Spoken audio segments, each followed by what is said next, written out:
1, 1206 AM. The future of AM radio. A member of the kapisanan ng mga broadcaster ng Pilipinas. Ang susunod na programa ay rated PG. Patnubay at gabay ng magulang ay kailangan sa mga batang manonood.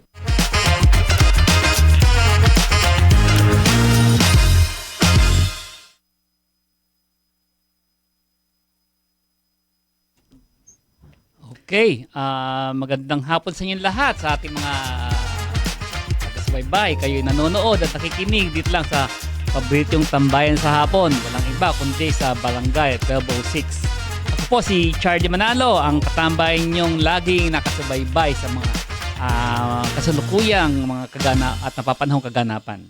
At ako naman po si Coffee Manalo, ang katambay ninyo ngayon na hindi nauubusan ng balita. Samahan nyo kami sa isa na namang makabulhan at masayang usapan dito sa ating palatuntunan.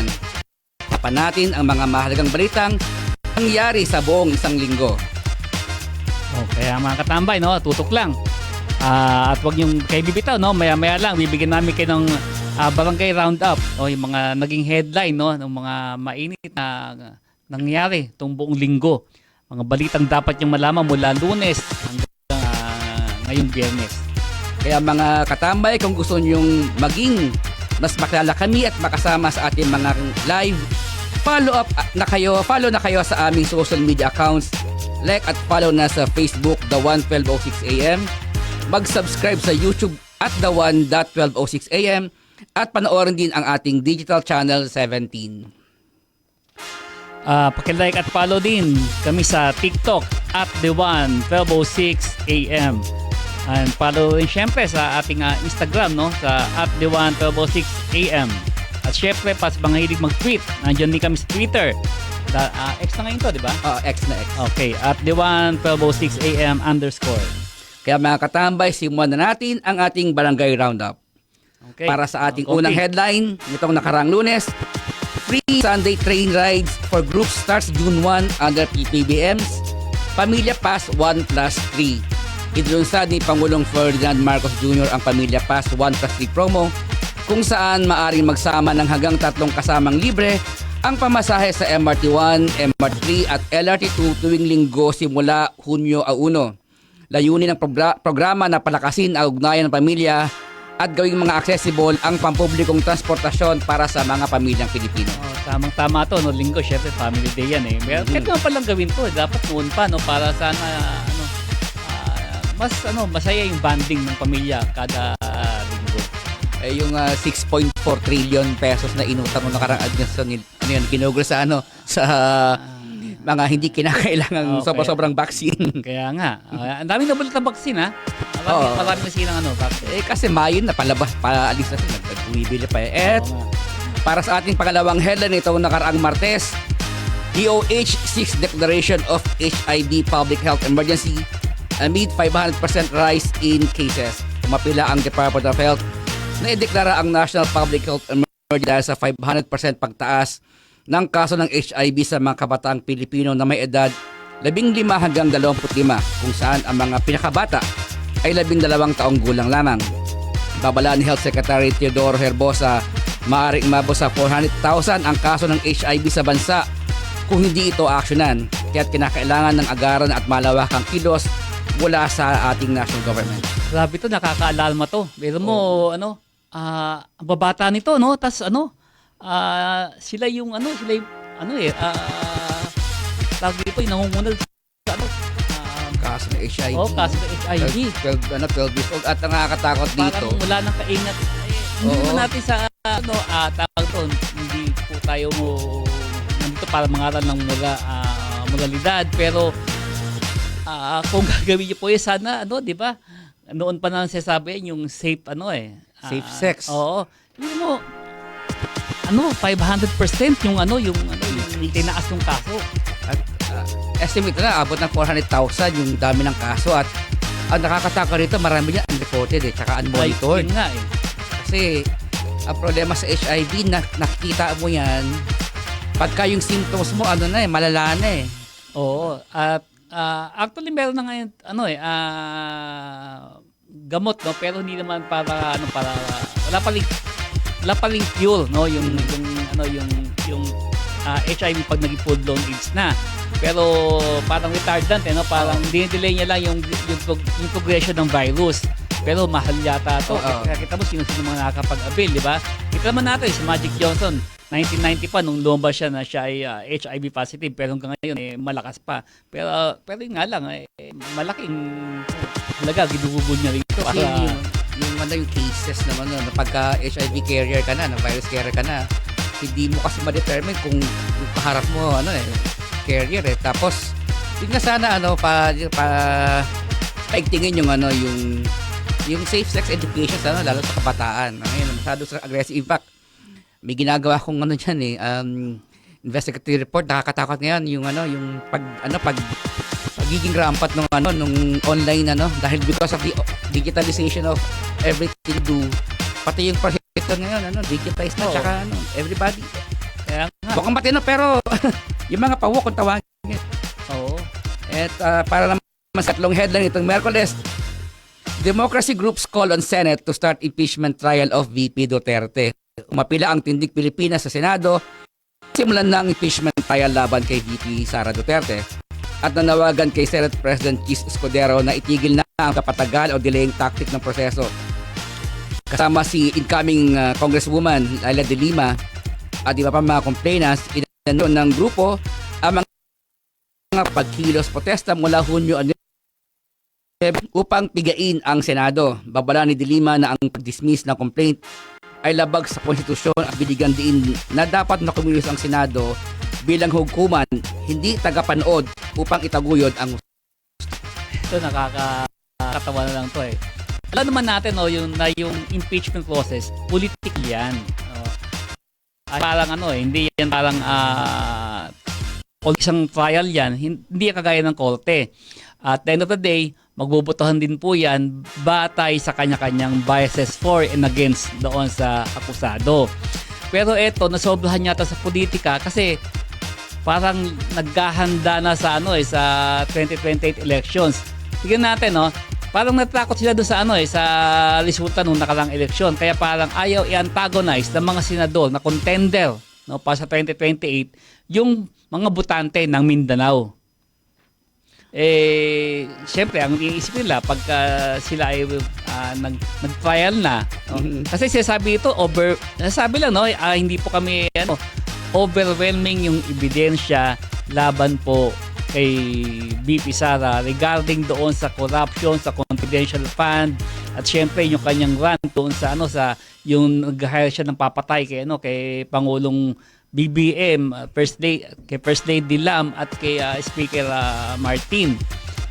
Overwhelming daw ebidensya. So, pag na-discuss po ito, hindi po ako naniniwala na matatapos to o makokonvict si VP Sara dito. Considering yung bilangan ng bawat kampo. Pero, naniniwala pag nag-full-blown trial po ito, mailalabas yung at makikita ng tao yung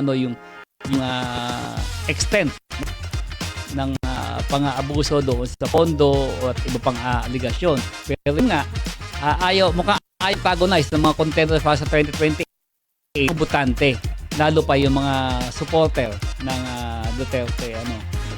Pero kung titignan mo ngayon yung social media, malaki yung panawagan ng mga netizens na simulan na yung impeachment. In fact, kino-congratulate nga nila si Senator Chis Escudero. Sabi na siya na first most hated person in the Philippines. Second na ngayon si Sara Duterte. Dahil sa yung kontrobersyang kinakaharap ni VP Sara Duterte, yung questionable disbursement ng confidential funds. At yung rant niya pagpatay sana sa First Family. Lalo pati si Senator Bato de Rosa naglabas ng resolution, nagfile ng resolution para i-dismiss yung kaso. Wala pang tayo di-dismiss. Ito po ang sasabi ng mga constitutional expert, labag po ito sa constitution. Hindi po pwedeng i-dismiss to nang hindi nag-uumpisa ang trial. Kasi pagbobotohan po ito kung i-acquit or Oo, hindi pa nagsalamat. Bagay, ano naman, in fairness kay Senator Bato, no, nung natatandaan ko, nung tumakbo siya, nung unang pagtakbo niya sinabi niya na kaya siya tumakbong senador upang ipagtanggol lang yung interest niya ni Pangulong Rodrigo Duterte. At ginagawa niya, he's being true to his word. Ilang agenda niya pagtanggol yun. Pagtanggol yung kanyang apo. Yung dating first family. Sa atin namang ikaapat na balita, Congress passes 200 pesos daily wage increase for private workers. Inaprobahan ng Kamara sa ikatlo at huling pagbasa ang House Bill 11376 na naglalayong magdagdag ng 200 piso sa arawang sahod ng mga minimum wage earners sa pribadong sektor. Itinuturing itong makasaysayan dahil ito umano ang unang wage hike na ipinanukalan ng Kongreso mula pa noong 1989. Dumaan na ito sa Bicameral Conference Committee bago tuloy ang isumite kay Pangulong Ferdinand Marcos upang mapirmahan. Ito ang syempre magiging masaya po dito yung mga daily wage earner. Pero paano po yung yung mga negosyante, lalo yung mga maliliit na negosyante. Tatamaan po sa dito baka kaya nga sabi nga ni nabasa ko kaya sabi ni Senator Joel Villanueva, sana dito ni Pangulong BBM. Kasi marami pong tatamaan dito para hindi yata na bigyan konsiderasyon. Ang bigat ito, 200. Mabigat yan to. Halos 35% ng current daily wage yung tinaas. Syempre gusto po natin na bigyan din man ng disente at makataong sweldo yung mga manggagawa. Pero syempre titimbangin mo lang yung magkabila Double-edged sword to Kasi dapat din natin kinukonsidera na 99% ng negosyo sa Pilipinas, mga MSMEs. Oo. So karamihan diyan yung kapital 5 milyon pababa. Mas lalo yung mga micro, mas marami yung micro, yung mga nagsasari-sari store lang, vendors lang. Yung mga SME ang tatamaan ng uso rito, sila yung mas marami. Kakayanin ba nila to na i-survive yung 200 pesos? Actually, tignan niyo po yan, kasaysayan ng sa trade union diya sa atin. Marami pong naglunsad ng WELGAP, humingi ng wage increase. Nagsara ang kumpanya, nawalan po ng trabaho ang mga manggagawa. Marami pong ganyang kaso. In fact, kahit di ba sa yung Manila Chronicle, di ba? Oo, yung Manila Chronicle. Nakakatawa nga sobrang hard na posisyon doon. Pinaglaban namin doon, 14th month. 14th month ang hinihingi, samantalang ang legal natin is 13th month. Yun, humingi ng 14th month, humingi ng ilang araw yung management, di ba? 15 days lang na extension kasi January 15 na Sabi ng management, bigyan mo ako hanggang January 30. Oh. Nagsara po yung Manila Chronicle. Strike, nagsara yung Manila Chronicle, pare-paros kami ng walang trabaho. Diba? Tignan din po natin yung sa kabilang panig hindi po yung syempre gusto po natin talaga yung mabigyan din ng sabi ko ng disente at makataong sweldo kasi minsan naman sobra na yung sweldo talagang lalo sa yung iba kasi yung iba kasi hindi sumusunod sa minimum wage Oo. Saka yun nga yung iba naman ditong kayang sumunod. Ang problema rin kasi sa pagtaas ng ng income ng mga ng purchasing power ng mga mamamayan, laging kakambayan inflation. Siyempre babawiin ng babawiin nung negosyante yung 200 pesos na increase. Ganun So din po. tataas siya ng bibili. So may inflationary effect to Ganun din po yung tataas yung nadagdagan sweldo mo pero yung epekto sa pagtaas ng halaga ng bilihin baka mas mahigit pa doon sa tinamasang wage increase. At para na po sa ating headline ngayong araw ng Biyernes, PBBM calls for reflection on sacrifices for nation building in Eid al-Adha message. Sa kanyang mensahe para sa Eid al-Adha, nanawagan si Pangulong Ferdinand Marcos Jr. sa mga Pilipino na magnilay sa tunay na kahulugan ng sakripisyo para sa bayan. Hinihikayat niyang gawing inspirasyon ang okasyong ito upang isang tabi ang sariling interes at mag-alay ng dignidad, katarungan at malasakit para sa kapwa. Aniya, ang pinakamahalagang handog ay yaong nagpapatatag sa puso, nagpapalalim ng pananampalataya at nagkapasigla sa layunin ng bayan.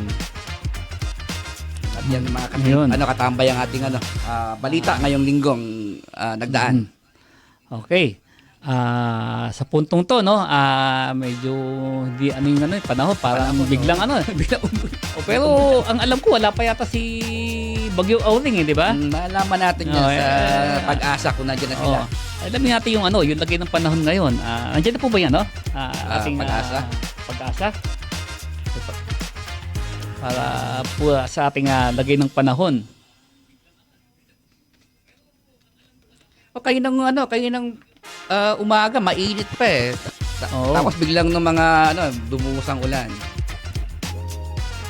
Okay, ito po sa ating linya, no, si Lori de la Cruz ng Pag-asa para sa ating lagay ng panahon. Magandang hapon, Lori. Ma'am Lori.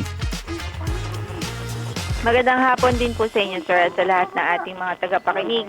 Ngayon nga po ay may LPA tayo sa loob ng ating area of responsibility. Huling nakita sa layong 340 kilometers silangan ng Piracatan, Dumanes. Huling nakita ito sa lokasyon na 340 kilometers silangan ng Piracatan, Dumanes. At ngayon nga po ay nagdudulot ng mga pagulan sa Bicol Region at malaking bahagi ng Visayas at Mindanao. Yung habagat, nagdudulot din ng mga pagulan ngayon sa Metro Manila, sa halos buong Central Luzon, Calabarzon, Mimaropa, at maging sa Western Visayas at Western section ng Mindanao. Yan muna ang latest mula sa Pag-asa. Ito po si Lori de la Cruz. Ma'am Lori, Yes po. sa ngayon, LPA pa lang si So, hindi pa siya Auring. hindi pa siya bagyo. May naasahan po ba natin na maging bagyo itong weather disturbance na to? In the next 24 hours. Yeah, in the next 24 hours ay mababa yung chance na maging bagyo. But beyond that, posible po. At ano po inaasahan natin lagay ng panahon mula ngayon hanggang bukas ng maghapon. Itong weekend, long weekend pa naman ngayon. Well, sa Metro Manila po, as I mentioned, maulan po tayo ngayon dahil sa habagat. Kasama po dyan yung mga karatig lugar natin such as Mimaropa, Calabarzon at some parts of Central Luzon. So, magpapatuloy po yung mga pag-ulan na yan, likely hanggang weekend. So, hindi kami pwede maglaba this weekend. Pwede naman po, sir, pero mas maganda po mag-dryer po. Gumamit ng dryer. Okay. Maraming salamat, Ma'am Lori de la Cruz mula sa Pag-asa. Okay, ngayon, paano ba? May konti, makakasama natin sa ating pagbabalik ay makakasama natin si Manong Joe Saldarriaga para sa kanyang senior hour. Okay. Kaya wag po kayong bibitaw mga katambay. Magbabalik po ang inyong paboritong tambayan dito lang sa Barangay 1206.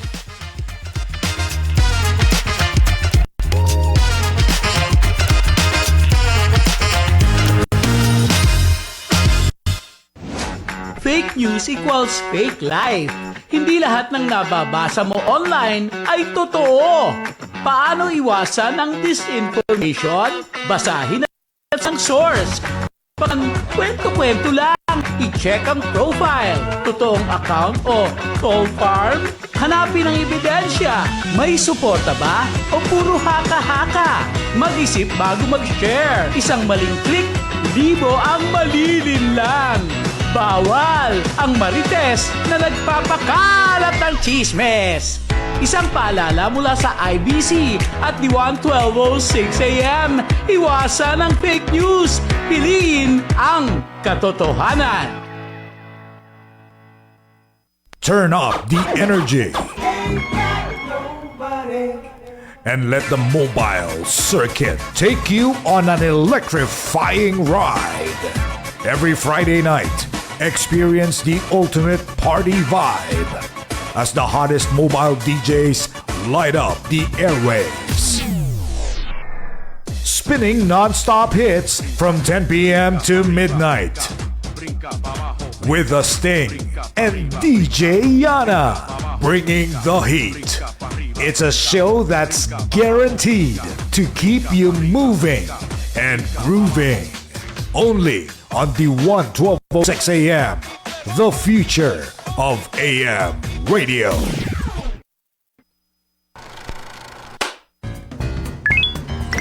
Are you stuck in your thoughts again? Join us every night as we dive into Gen Z dilemmas, life's awkward moments, and the occasional realizations. Cat Overthoughts with Sam and Joe, where overthinking has never been more fun or this chaotic. Mondays to Fridays, 8 to 9 p.m. before PCSO Lottery Draw. Only here on the 1206 a.m. The future of AM radio. Okay, nagbabalik po ang ating tambayan dito lang.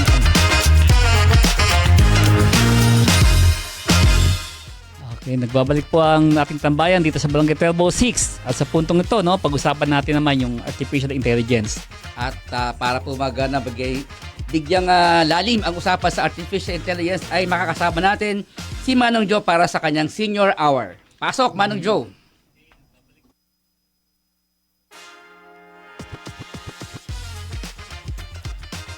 Senior, maraming salamat at pinili nyo ngayong araw na makasama ang inyong lingkod, Manong Joe Zaldariaga, para sa isang makabuluhang diskusyon dito uli sa Senior Hour.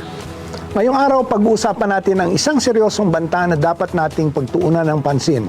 Ang mga scam na ngayon ay high-tech na dahil ginagamitan na ito ng makabagong teknolohiya na tinatawag na AI o Artificial Intelligence. Isang survey na ginawa ng International Data Corporation na kinomisyon ng kumpanyang Fortinet ang nagpapatunay na lumalala ang pangyayaring ito dito sa Pilipinas. Bukod sa mga panloloko sa pamamagitan ng text, email o tawag, mayroon ng mga bagong paraan ng pagpapanggap na ginagamitan ng deepfake impersonation. Mayroon ding automated malware na nagpapabilis ng pagkalat ng isang masamang software na pwedeng makahack ng maraming device. Ang senior citizens tulad natin, madalas ang iisipin, ay, di ko na iintindihin yan, ang mga bata na ang bahala dyan. Pero ang problema, madalas na tinatarget ay tayo. Tayo mga seniors ang binibiktima ng panloloko o mga scams na ito. Ang madalas na dahilan, hindi agad natin nakikilala kung tunay ba o peke ang nakikitang online.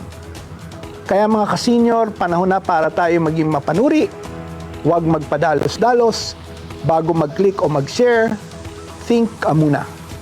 Makakasama natin ang isa sa mga nangunguna sa digital literacy advocacy na ito ang tagapagsalita ng Think Ka Muna, isang veteran telco at media industry leader, ang aking kaibigan, The Mon Isberto. Kuya Mon, maraming salamat po sa inyong oras para sa ating mga ka-senior. Simple lang naman ang una kong tanong. Ano pa ang ibig sabihin ng AI o Artificial Intelligence? Naku, bigat na tanong. Simple lang. Yung AI, ano yan software system, no? Computers, no?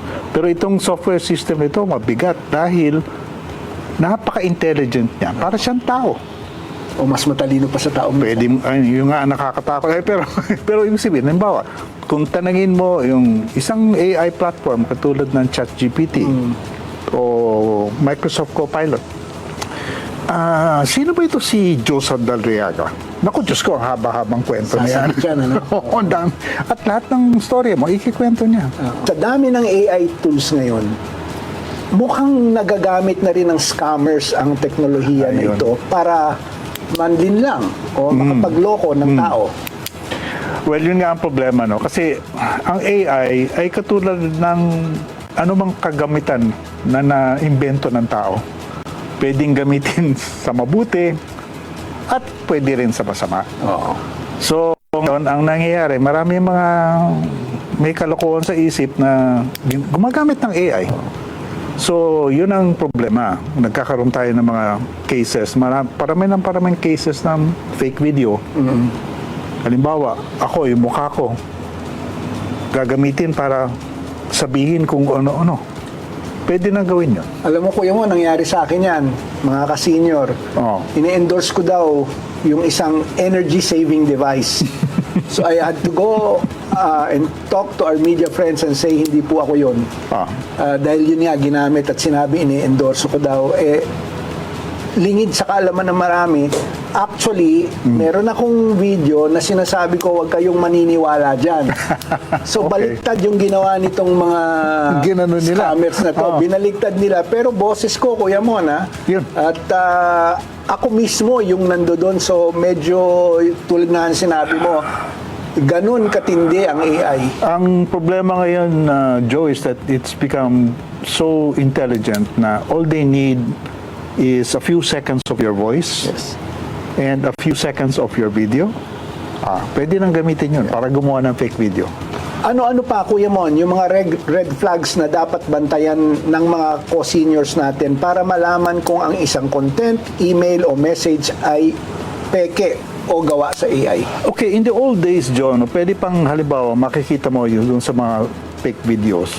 Minsan hindi nagtutugma yung kilos ng bibig dun sa salita. Minsan meron mga technical glitches dun sa video, no?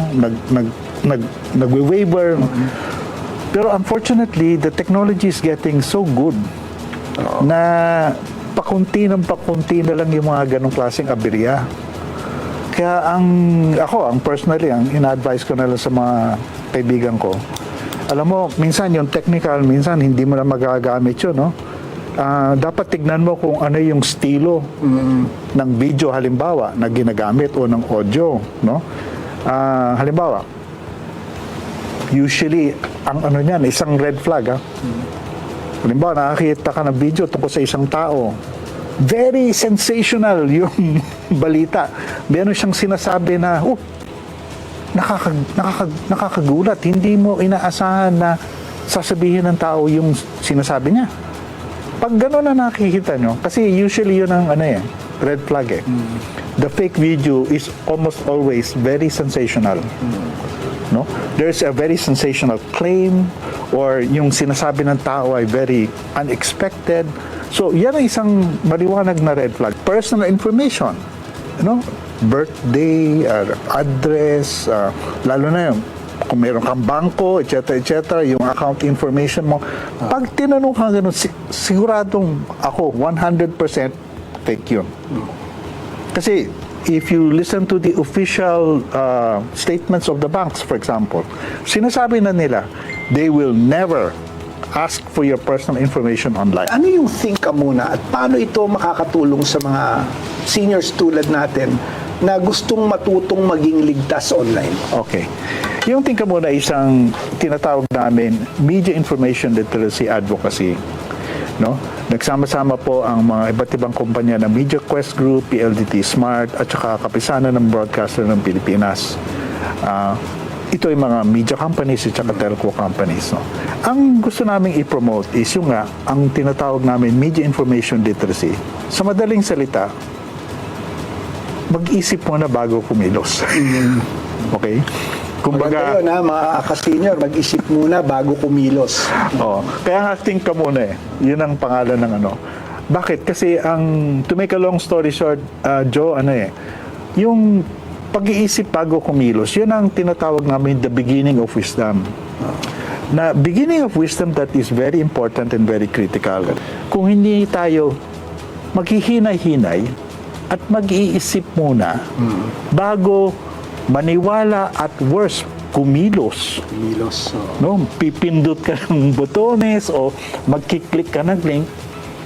No? So that is the key message that we are trying to kalat sa ating mga kababayan na dapat mag-develop tayo ng habit na dapat wag tayo magpadala.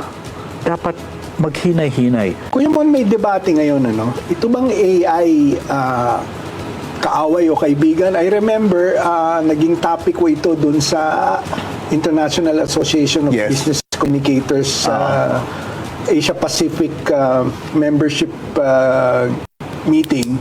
At sabi ko nga, it can go either way. That's true. Kailangan ma-decipher mo. Hindi dahil ang AI ay nandyan as a tool, lahat na lang ng gine-generate through AI, paniniwalaan natin. Sabi ko, medyo mahirap yan. So, para sa'yo, ano ba ang tamang paraan ng paggamit ng AI? Paano natin madidistinguish kung yung nilalabas na AI ay totoo at yung nilalabas na AI ay bogus?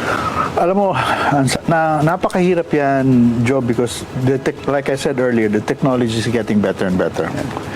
Pero pag ganyan na ang sitwasyon, dapat huwag natin kalimutan na AI is basically a tool. Okay? Unfortunately, the truth is, a tool can be good or bad depending on how you use it. And it's people who decide, not the AI. It's people who decide how to use it. So anong ibig ko sabihin? Asahan na natin, unfortunately, na mayroong mga tao diyang gagamit ng AI para sa masama. So dapat, katulad ng pinag-usapan natin kanina, dapat matuto tayo kung paano gamitin yung ating critical thinking para maiwasan yung mga panloloko. Nasa tao pa rin, ano? Nasa tao pa rin. At the end of the day, babagsak sa iyo yun, mga kapatid, mga ka-seniors. Okay? On the other hand, sige, that's one side. The other side naman is, pwede mo naman gamitin ang AI para makatulong sa tao. Okay? Marami kang pwedeng gawin. From everything from healthcare to education. Dapat pag-aralan naman natin yon. There are ways to, ako, for example, personally, nagre-research ako ngayon. Ginagamit ko yung AI. I use different AI tools. Pero, sorry ha, baby boomer ako eh. Pareho tayo, kuya. Ibig ko sabihin, meron pa akong old analog habits. And one of my old analog habits is I double check. Cross-check. Yes. Tama. So, sige, hindi sapat yung, sige, nakita mo na sa AI. Dapat meron kang back up. Chine-check mo, tama. Okay. Kung okay lang, tuloy. Pero kung makita mo, ay parang, tawagan nila, nagha-hallucinate si AI. Kasi nangyari yun.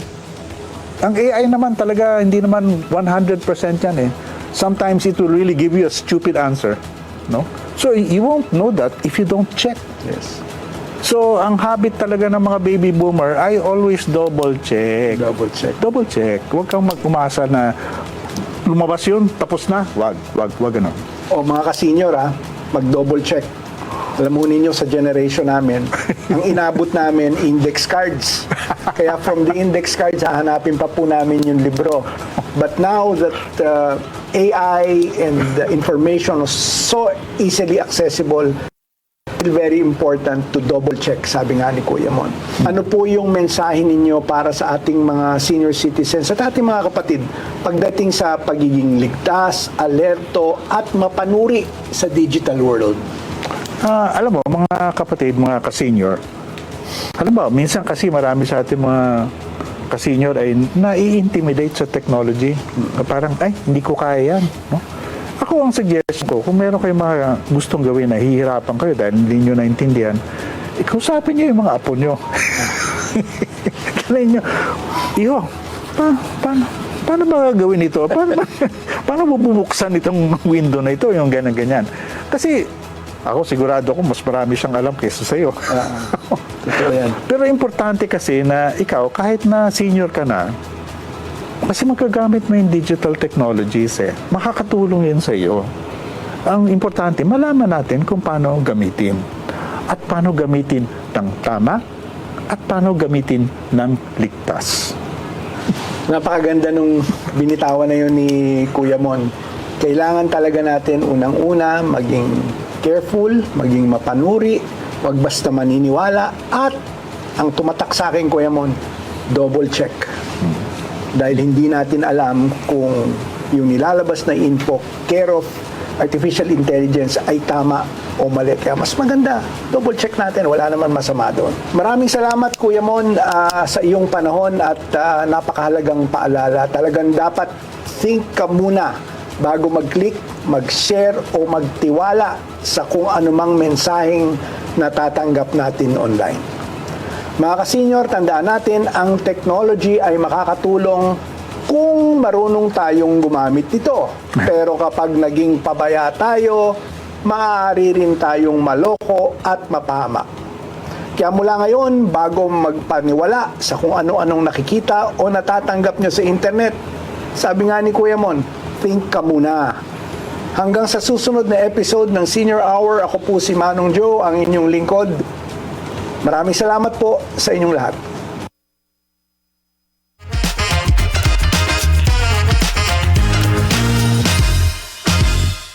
G ka ba sa food trip? Tara na sa isang katakam-takam at nakakabusog na food adventure.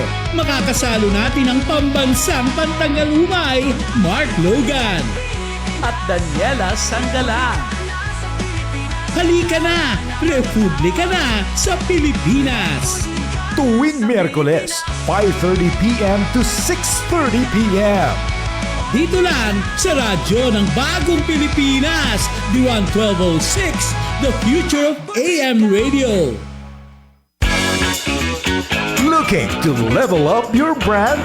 Advertise with us, where everything you need are rolled into one. All in one. Into one. From news, entertainment, to music, all in the mix.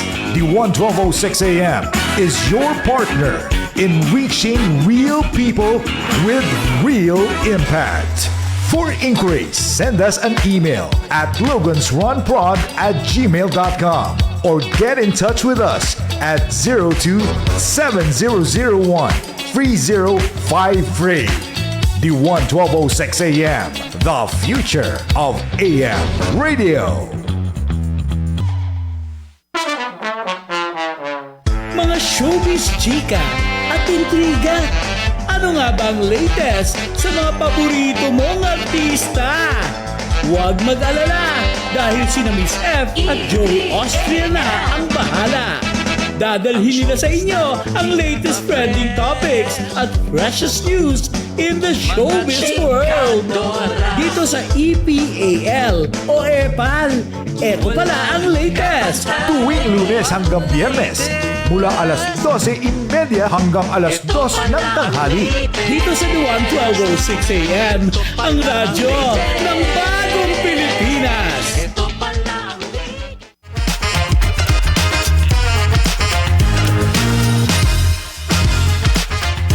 Babalik po ang inyong mga katambay dito sa Barangay 1206. Alam naman natin, no? Tag ito, syempre, malakas yung ulan kanina. So, kasunod din syempre na malakas yung ulan, baha at traffic. So, hingisahan tayo ng update sa ating Metro Base sa MMDA. Pero bago yun, no? Batiin mo natin yung mga, yung mga ating taga-subaybay. Ating kasama sa tambayan ngayon. no? Tambayan. Si Manalo Tetay at Cecilia Manalo Lagmay na nakatambay ngayon dyan sa Taytay. At si Gab Ferreras na watching from Quezon City. Si Juan San Luis from Valenzuela City. Watching from Valenzuela City. Si Roberto Ignacio. Magandang maulang hapon po. Happy weekend po. Pakibati naman po yung tatay ko na si Domingo Ignacio. Ika-71 na kaarawan niya bukas. Salamat po mula sa Pasay City. At magandang hapon din kay Angelo Redaha. Sabi niya, happy long weekend, Sir Charlie Manalo. God bless. Kanina malakas ang ulan dito sa Malolos, sa Bulacan. At syempre yung ating mga kopes dyan, no, sa Quezon City Science High School, si Mami Bell, Mami Gilan, Mami Rose at Mami Angela. At magandang hapon sa inyo. Masayang pagtambay din kay Romel T. Livid. Happiest first Friday ng June po. Blessed long weekend na rin po sa inyo. Ayan, kay Rochelle de la Peña. Magandang hapon, katambay Rochelle. Okay, handa na po yung ating sa Metro Base. Para sa ating traffic update. Traffic update.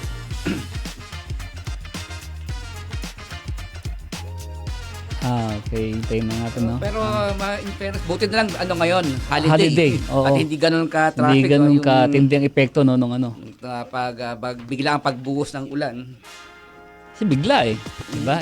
Biglang ulan ng Alam na natin, kaso dyan, baha. Kaya na nga may mga nakapost sa Sockmed yung mga sabi, lapagan tayo ng baha, tapos yung ulan At masaya na naman yung ibang mga mga nakaligo sa ulan. At nandiyan na ba ang ating kaibigan sa MMDA?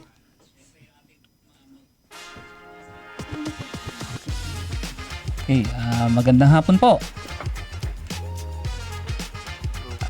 Hello, magandang hapon po.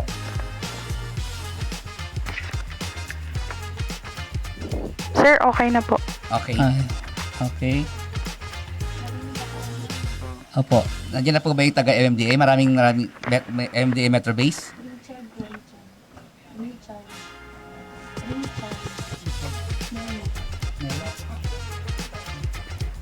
Mr. Richard Neri, nandiyan na po ba kayo? Yes na po. Ay, magandang hapon po, sir. Yes, good afternoon po. Yun po. Good evening. Good evening na pala, no? Yun po, para sa ating traffic update, no? Siyempre, tapos ang ulan, alam natin yung epekto niyan, magandang hapon. Yes, apo. Good evening po. Bali, narito po muna yung kaganapan ng ating trapiko sa mga sandalito. Sa mga motorista na nandito ho sa may kabaan po ng ating EDSA, kung magagaling tayo dyan sa may gawin ng Balintawak southbound lane, maluwag pa po yan hanggang makarating kayo ng Muñoz patungo dyan sa may Quezon Avenue. Approaching tayo sa may Cubao, may katamtamang daloy ng sasakyan. Pagsapit naman ng Santolan, katamtamang usad bago sumapit dyan sa may flyover. After na flyover, maluwag na yan patungo sa Ortigas. Hanggang makarating kayo sa area po ng Boni dyan sa Mandaluyong. Sa gawin naman ng Makati, simula Guadalupe hanggang Buendia, maluwag naman ang daloy ng sasakyan. Medyo magbabagal lamang tayo sa service road po ng Arnaiz, maluwag naman yung Ayala Tunnel patungo sa Magallanes Interchange. Sa gawin naman ng Pasay, tramo, maluwag pa naman pero magbabagal yan bago sumapit sa Taft Avenue intersection. After ng Taft, maluwag na tayo patungo sa Harrison hanggang makarating ng Roas Boulevard at tuloy-tuloy naman ang magandang usad na southbound hanggang dyan sa bahagi po ng Mall of Asia. Samantala sa northbound lane po ng EDSA natin, simula dyan sa MOA, maluwag pa naman hanggang makarating dyan sa may Roas Boulevard. Magbabagal lang yan dito sa Harrison hanggang Taft intersection. After ng Taft, maluwag na tayo patungo dyan sa Malibay hanggang Magallanes at hanggang dito po sa gawi ng Arnaiz at Ayala. Area ng Buendia, Kalayaan, Guadalupe, maluwag rin ang daloy na sasakyan hanggang dito sa may area ng Mandaluyong, dyan sa may Pioneer at makakaranas lamang ng katamtamang usad bago sumapit ng Shaw Crossing. Katamtamang daloy rin yung ating Shaw Tunnel patungo dyan sa may gawi po ng Mega Mall hanggang Ortigas. Pero magbabagal na tayo dito sa may after ng Ortigas flyover patungo na po dyan sa may area po ng Santolan flyover at sa ngayon po meron ho tayong minomonitor na vehicular accident dito po sa taas ng Santolan flyover. After naman po dyan sa may nangyaring aksidente, maluwag na po tayo, Tuason hanggang Aurora Tunnel. Mabagal naman yung ating Aurora Service Road dyan sa may Farmers patungo sa intersection. Sa gawin naman ng Kamyas, katamtamang daloy naman dyan sa may intersection. After na intersection, maluwag na tayo patungo sa may Quezon Ave flyover. Pero magbabagal yan bago sumapit ng Trinoma hanggang makarating kayo ng SM North. Sa area naman ng Muñoz, maluwag tayo hanggang makarating dyan sa gawin ng Oliveros patungo sa Balintawak Cloverleaf. At Balintawak patungo sa monumento, wala pa naman tayong namamonitor na anumang pagbabagal. Sa mga dadaan naman na C5, simula dyan sa may gawin ng Luzon, southbound lane, maluwag tayo. Makakaranas lamang ng pagbabagal sa service road po ng Aurora Katipunan. Maluwag naman yung flyover patungo dyan sa may gawin ng Pitwason hanggang makarating kayo ng Libis. Dito naman sa may area ng Eastwood, maluwag naman tayo hanggang makarating kayo dyan sa may area po ng Ortigas. Sa gawin naman ng Pasig, dyan sa may J. Vargas hanggang Lanusa, maluwag pa naman, katamtamang daloy tayo sa may Bagong Ilog flyover. Pagsapit nyo naman dyan sa area ng Taguig, simula Kalayaan hanggang Market, maluwag na yan hanggang makarating kayo ng McKinley, Bayani Road hanggang dito sa may Heritage, patungo po dyan sa may SLEX. Sa northbound lane na C5, simula dyan sa may SLEX, maluwag tayo patungo sa may area po ng McKinley hanggang makarating ng Kalayaan Elevated. Katamtamang daloy lamang tayo sa area po ng Bagong Ilog at maluwag pa naman tayo dito sa area po ng Lanusa hanggang Ortigas. Magbabagal lamang tayo approaching po dyan sa may area po ng Green Meadows hanggang Calle Industria at Eastwood. After ng Eastwood, bahagyang luluwag pero magbabagal yan dito sa may Katipunan na Bisirano intersection. Area naman po ng Aurora Katipunan, katamtamang daloy tayo patungo dyan sa may area ng Ateneo hanggang makarating kayo ng UP Town. After ng UP Town, maluwag na yan patungo sa area ng Old Balara hanggang Luzon hanggang makalabas po kayo dyan sa may gawi ng Commonwealth. At area ng Commonwealth, eastbound lane yung magtutungo sa Fairview, simula sa may Elliptical, maluwag naman ang daloy hanggang makarating na Sandigan hanggang Litex. Katamtamang daloy tayo sa Doña Carmen hanggang makarating po kayo sa Regalado Avenue.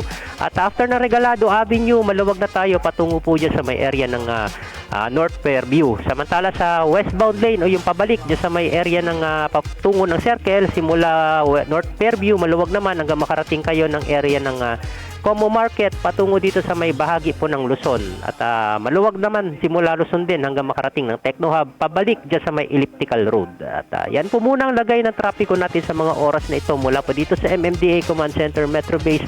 Nag-uulat Richard Nemi. Maraming salamat Sir Richard Nemi mula sa MMDA Metro Base. Maraming salamat din po. Maraming salamat. Sir Richard Nemi. At Oo. maganda naman yung ano. Yun nga, dahil holiday, hindi masyadong Oo, hindi ganun katindi yung tinding traffic. Anyway, last week initially na-discuss ko to nung wala akong kasamang katambay dito. Yung tungkol dun sa yung babaeng lumabas sa Imburnal. Si Sadako ba yun? Si Kala ko si Sadako. Oo nga, Sadako ba pangalan nun sa The Ring. Oo, The Ring. Sadako ba pangalan nun? Sadako nga, Sadako. Oh. Binigyan ng 80,000. Tapos yung nga sabi ko, 'di ba, nung sasabi ko last week you don't give fish para do sa nagugutom. Turuan mo siya mangisda. Kasi yun, pag naubos yung 80,000, wala na naman yun. Ang mangyayari, yung pala ganito. Yung palang 80,000 daw binigay sa kanya bilang puhunan para sa pagkatayo sa sari-sari store. Ang problema, sa po itatayo sa sari-sari store, sa Imburnal nga umuwi yun. Di ba? Oo. Yun nga problema ng mga Pilipino kahit kailan yung culture of bendicacy. Pangalawa, yung mahina talaga tayo sa financial literacy. Kaya nga kahit yung mga tao, yung mga Pilipinong malakas kumita, lalong-lalo na yung mga athletes. After ng retirement niyan, 80% niyan, after 5 years mahirap na kasi hindi talaga tayo marunong mag-manage ng pera, lalo yun Lalo ito, alam nyo, yung 80,000 tingin natin, di ba? O syempre, malaki-laki. Pero totoo lang, wala pong mararating 80,000 kapag hindi mo nga kayang i-manage yan at wala kang paraan para i-manage sa investment yan. Kasi sari-sari store, agad ang naiisip mo. Alam nyo ba yung sari-sari store? Mahirap po magtayo ng sari-sari store kung ikaw ay walang ibang pinagkukunan ng kabuhayan. Kasi kapag meron kang sari-sari store, karamihan po dyan nagsasara kasi dyan din po nila kinukuha yung kanilang pang-araw-araw na pangailangan. Kapag sari-sari store kasi normally sa average ang net profit niya siguro malaki na yung 500 hanggang 1,000 pesos per day. Pero yung bigas, magkano lang ang tubo sa bigas? Yung sa dilata, magkano lang ang tubo sa mga dilata? Mga piso, 50 centimos. Tapos doon mo kukunin yung pangailangan araw-araw. Di ba kasi ang unang may pera ka, anong tayo negosyo? Sari-sari store. Tapos yun lang pala yung pagkukunan mo ng kabuhayan. Wala ka ibang source ng kabuhayan. Tsaka bukod doon yung Apay lang ba sarado ka? Yung babae, although tama lang natulungan siya kaya lang bukod sa pangkabuhayan, marami pa kasing basic needs yun Unang-una, tutuluyan, yung pinaka-basic. Wala siyang pinaka-basic. Saan mo tatayo yung sari-sari store kung sa Imburnal ka nga umuwi? Yun ang unang Saan mo tatayo yun? Doon sa loob ng Imburnal din. Hanapan ng matutuluyan. Diba? Tama. Yun yung basic doon. Hanapan mo siya ng matinong matutuluyan. Diba? Mga yung tulungang magkaroon ng sariling hanap buhay, trabaho. Kaya last week, hindi ko pala sari-sari lang kung gusto niya. Sabi ko kahit yung mga food cart, di ba? At least yun, madali itayo yun. Hindi mo kailangan isang matinong bahay para itayo mo sa loob ng bahay mo yung sari-sari store mo. Yun nga sa Imburnal nga umuwi Kahit yung di ba, uso ngayon yung mga kahit yung mga fishball, malaki pang kumita yun fishball. Kahit actually, dyan sa may tapat ng dyan sa tapat ng St. Luke sa A-Road. Meron dyan, may mas tapat nila dyan, cart lang yung niya. Sa cart lang siya nagtitinda. Meron dyan mga kakanin din, cart din ng Nadadaanan ko yan Actually, uso lang nga ngayon yun yung mga bake shop na naka-pedicab. Oo. Yung ganun nga. Yung pedicab na dinesign nila na pwedeng may oven tapos kami bilang pandesal sa rolling oven nila, rolling masarap bakery. yung pandesal doon pa yun? Iba pa nga malunggay pandesal pa yung binebenta Pero ito, 'di ba? Binigyan mo hindi mo alam paano niya i-manage yung 80,000 niya. So pag naubos po 'yon, sana naman. Tapos ang pa, binigyan pa ng honorary title, honorary social worker. Ano po ang naitulong niya o naiambag niya sa social work? Diba? Siguro i-hire nyo na lang na social work. I-hire nyo na lang. Bigay nyo lang isama nyo sa mga marami naman, sa maraming government programs para sa mga yan eh. Meron yung DSWD, meron pang AKAP program, meron pa yung DOLE, meron sa... So, maraming... Hindi ko maintindihan ano yung basis bakit bibigyan mo siya ng honorary title, honorary social worker. Dahil siya siguro kung meron sinisimbolo tong babaeng to, simbolo ng kahirapan. Kaya mo dun sa sa imbuldan lang galing, sa imbuldan umuwi. At hindi lang pala hindi lang pala siya mag-isa ro. Tatlo yata sila dun eh. Pa nga yung sa Makati, di ba? Yung talaga namang sa may gilid ng MMC, Makati Medical Center, di ba? Oo. Imbonal doon. So, maraming diyang nakatira sa Imbonal. So, kung seryoso tayo, di ba, na tulungan yung mga yung mga homeless na yan, yun ang unang mong gawin. Maraming government programs para dyan eh. Hindi, yun ang unang mong gawin dyan, bigyan ng matinong matutuluyan. Hindi yung, nakita mo lumabas to, bigyan mo agad ng pera. Diba? Paano ma-manage yun, diba? Kasi marami. And dapat na imbestigahan pa eh. Kasi meron ng may mga nag-comment doon na meron siyang kilala, meron siyang experience na may mga parang mandurukot or parang mandurukot nga ba, hold-upper, na pagkuha ng pagdukot or pag-hold up yata, doon tumakbo sa imbunal. So ang labas doon, malayo na ang labas doon, kaya hindi nahahabol. Hindi may nag-post lang po sa sa mga comment section nung insidenteng 'yon. Hindi ko so dapat din po siguro silipin 'yon ng mga ng otoridad. Yung nga nakakalungkot sa mga ganyan eh. Kasi maraming government agencies na merong programa para sa mga may hirap. Ang problema yung coordination. Nandiyan pa diba yung poverty alleviation. Meron sa sariling programa yan para sa mga may hirap. DSWD meron siyang sariling programa para sa may hirap. Ang LGU meron din sariling programa. So kung DTI meron din, diba? Kung coordinate lang sila ng mga initiatives nila. Kaya tingin ko kaya nilang isolve tulad yung yun, 'di ba? Yung nasa Imbonal na yun. Kung coordinated dyan sa NHA, may mga government pabahay naman. Tapos trabaho, nandiyan yung DOLE.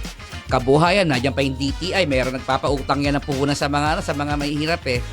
Now, isang ID lang ang kailangan mo, pauutayan ka ng DTI. Kahit yung Department of Agriculture, nagpapautang yan eh. Mm-hmm. Ano ba yung ahensya yung na under ng DA na nagpapautang ng puhunan para sa mga maliliit na siguro dapat magkaroon ng ng isang parang convergence eh. Dahil yung mga ahensya na yan, dapat may koordinasyon para paano i-address isang atake lang, hindi yung piecemeal. Oo. Halimbawa, yung DSWD acted on its own, biglang pinuntahan si babae, binigyan ng mayroon ba program paano si Presidential Advisor on Poverty Alleviation, baka may di ba? So magkapatong-patong kung sakali magkapatong-patong yung tulong na wala namang malinaw na direksyon. Halimbawa yung na tulungan ng kabuhayan, bibigyan ng puhunan ng pang sari-sari store. Merong specific program diyan sa mga MSMEs naman, ang DTI na bukod sa pauutahin ka na, tutulungan ka pa yan ng step by step kung paano ka magkaroon ng financial literacy, paano yung ma-manage yung pera mo. In fact, napakalaki ng 80,000 para sa kanila eh. Nagpapautang nga ng as small as 10,000 o 5,000 pesos ang DTI para sa mga maliit na negosyo. Yung halaga relative yung malaki o maliit kasi depende nga yan sa sa ano ba yung programa niya? Ano yung plano niya para sa pera na yan? Kung 80,000 na para kang sari-sari store. Malaking sari-sari store na yan. Kung 80,000, malaki na yan. Kung meron kang pwesto. Oo. Isa imbulan nga umuwi sa mo nalagay sari-sari store mo. Di ba? Yan lang ang issue dito eh. Kasi 80,000, pwede ka nang bumili ng ng second hand na sidecar na, motorsiklo may sidecar, ng bicycle. Diba? Pwede siya nang ginawang ganon. At sobra-sobra yan. Kung food cart lang, may mga food cart na may franchise na sobra-sobra yung 80,000. Yun nga lang kasi hindi ko ordinated. Paano mo ituturo sa yan? At least kung tricycle, yung pinuhunan ng tricycle, araw-araw, kumbaga, araw-araw na May boundary. Mayroon siyang boundary. So, nagagamit siya sa pangkabuhayan niya. Kung yung sabi ko, yung sari-sari store, karamihan po dyan dahil hindi naman ganun kalinaw yung yung kanilang plano doon sa pagbuo ng sari-sari store, doon di ko pala kukunin yung ang pang-araw-araw na pangailangan. Ilang buwan po, sarado yung sari-sari store, naubos. Kasi hindi naman expertise ng DSWD na tulungan ka magtulungan kang makatayo sa pangkabuhayan mo. Expertise ngayon yan ng DTI. Diba? Ang National Poverty Alleviation Commission naman, meron din ba siyang sariling programa? Siguro mas comprehensive naman yung programa niya para sa mga sektor ng lipunan na nasa laylayan. Tapos meron din sariling programa pa, pati Bangko Sentral natin meron ganyang sariling programa para sa mga kaya sana para magkaroon ng isang group na convergence ng mga ahensya na kahit siguro pwede yung dole o pwede ipasok din doon para trabaho, kung kailangan magtrabaho, tutulungan ka naman ng yan, i-upskill ka. Ngayon, kung hindi yung kahit upskill mo, TESDA, ililagay ka niya sa TESDA, diba? So, kung magkaroon nga sana na yan, coordinated sana yung pagkilos, no, yung pagharap o pag-atake doon sa mga ganyang sitwasyon. Ng lump sum, di ba? Mas Hindi yung kanya-kanyang kilos, kanya-kanyang papogi ito At saka delikado pa buhay nun. Bigyan mo ng 80,000 nakatira sa Imbornal. Yung katabi niyan, baka pag interesan pa yung pera niya na cash yan Baka hold upin pa yan Marami tayong sa trabaho natin bilang media, maraming taong namatay o pinatay, nagbuwis ng buhay sa mas maliit na halaga, di ba? Na hino-hold up ka halagang 10,000 pesos. Yung mga taxi driver nga pinapatay. Pagkalangan naman ang hawak na boundary malaki na 4,000 pesos pero pinapatay pa ng mga diaper yan. Ito 80,000 yun. Di ba? Wala na paghalagang wala pagtatago ang maayos yung kasi sa imbunan nga yun Yun nga itago niya sana sa kanal. Di ba? Anyway, yun, paubos naman yung oras natin, no? May mga babatiin pa tayo dyan na Pahabol na pagbate. Si La Rochelle, si Joanne. Si John Tigno, si Ryan Lindley Lacano, no? Si Brutus, drummer ng Tropical Depression. At siyempre si Kim Bacaro. At birthday din, sino may birthday ngayon? Si Elsa. Si Abby Mendoza Balmes, nanonood siya. Good morning, Ma'am Abby. At syempre yung ating mga kaibigan sa PUP, ito sila